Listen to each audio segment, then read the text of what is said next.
परमार्थ के मार्ग पर किया गया प्रत्येक कार्य पुण्य धर्म है।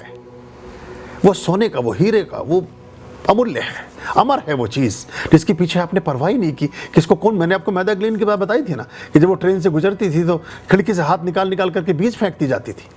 तो किसी ने उससे पूछा कि आप क्या कर रही हैं? उसने कहा मैं ये फूलों वाले पौधों के बीज फेंक रही हूँ। तो उसने कहा कि इससे आपको क्या लाभ होगा? बोले इससे मुझे कोई लाभ नहीं होगा। तो उसने कहा तो क्या आप यहाँ से रोजाना गुजरती हैं? बोले मैं यहाँ से कभी दोबारा नहीं जाऊँगी, क्योंकि एक ट्रेन में मैं एक ही तरफ की यात्रा एक बार ही करती हूँ, क्योंकि अब ये समझ से परे है। तो उसने कहा इससे आपको क्या लाभ होगा? बोले मुझे कोई लाभ नहीं होगा, लेकिन जब रेल की पटरियों के किनारे जो ये सूखी मिट्टियां हैं, जो सूखे बंजर हैं, जो सूखे स्थल हैं, जब इनके किनारे पौधे लहलहाएंगे, जब इसके किनारे पुष्पित और पल्लवित सुवास और सुगंध यात्रियों को ट्रेन में उनके नासापुटों को आह्लादित करेगी, तो मेरी आत्मा तृप्त हो जाएगी। कोई एक बच्चा देख कर मुस्कुरा देगा तो मेरे परिश्रम सार्थक हो जाएगा।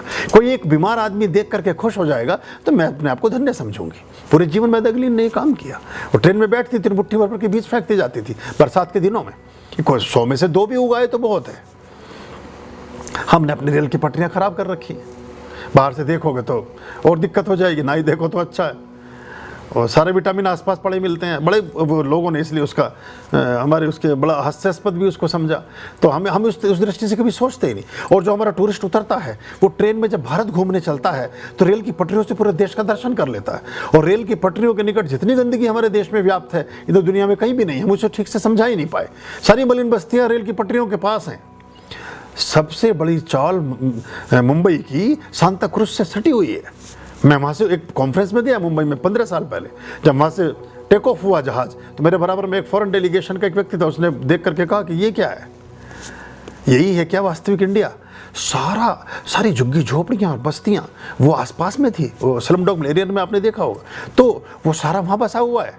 तो अजीब, मतलब दिए तले अंधेरा। क्योंकि आने वाले आदमी को तो वही मुंबई नजर आती है, या आने वाले आदमी को तो वही चीज़ नजर आती है जो रेल की पटरी। वो हर घर तो जाके देखेगा नहीं कि आपने कितनी बड़ी कोठी, कितना बड़ा महल है। वो तो रेल की पटरी से जो नज़ारा देखेगा आसपास का, तो आपका आइडिया लगा लेगा दिमाग में कि ये कैसे लोग हैं, कितने स्वच्छता पसंद है, किस तरह के हैं। और हमने रेल की पटरियों को शांति के केंद्र बना रखा है। वहीं बैठ करके सुकून मिलता है। डब्बा ले जाओ बस साथ में। एक अजीब समस्या है। अभयाम भज रे चित संततम